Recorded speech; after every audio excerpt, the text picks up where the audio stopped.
কয়েকদিন আগে যে মোহাম্মদপুরে একটা দিনে দুপুরে একটা ছিনতাইয়ের ঘটনা ঘটে।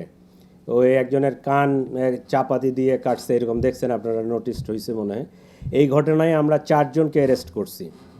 4 জনকে অ্যারেস্ট করতে সক্ষম হয়েছি। এর মধ্যে 2 জন অলরেডি স্বীকার করছে, আর 2 জন ওরাও হয়তো আশা করতেছি করবে। এই আলামিন 25, মোহাম্মদ ফয়সাল হোসেন 20, মোহাম্মদ রবিন হোসেন 25, মোহাম্মদ ইমন হোসেন 20।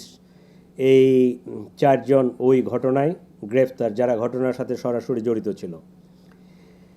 হ্যাঁ, এছাড়া এই শেরেবাংলানগর থানাধীন আগারগাঁওস্থ ফুল মার্কেট সংলগ্ন এলাকায় একটা ছিনতাইয়ের প্রস্তুতিকালে ওখান থেকে আমরা 3টা চাকুসহ 4 জনকে গ্রেফতার করি। ছিনতাই প্রতিরোধে আমরা যে নির্দেশনাগুলো দিয়েছি, যে ব্যবস্থাগুলো নিয়েছি, তার মধ্যে উল্লেখযোগ্য যদি আমরা বলি, সেটা হচ্ছে আগে আমাদের ওই ছিনতাই প্রবণ এলাকাগুলোকে চিহ্নিত করা, ক্রাইম প্রবণ এলাকাগুলোকে চিহ্নিত করা, কারা এই ছিনতাইয়ের সাথে জড়িত তাদেরকে চিহ্নিত করা এবং তাদেরকে অ্যারেস্ট করার সর্বাত্মক প্রচেষ্টা চালানো।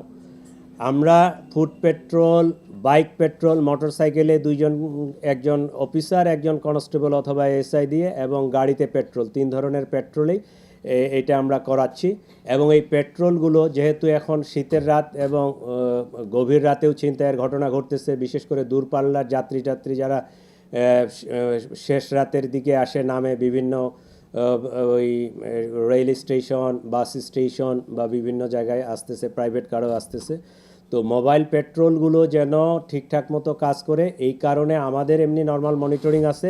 তারপরও এই সময়ের জন্য আমরা অতিরিক্তভাবে প্রত্যেক ডিভিশনের এসি এডিসি তাদেরকে আমরা নিয়োগ করেছি। প্রত্যেক রাতে তার ডিভিশনের ডিসি সাহেবের যে জুরিডিকশন, যতটুকু এলাকা, ওই এসি সাহেবের অতটুকু এলাকা, রাত্রে যেহেতু রাস্তা ফাঁকা থাকে, এই এলাকায় সে গাড়ি নিয়ে মুভে থাকবে এবং সব পেট্রোলগুলোকে সে তদারকি করবে।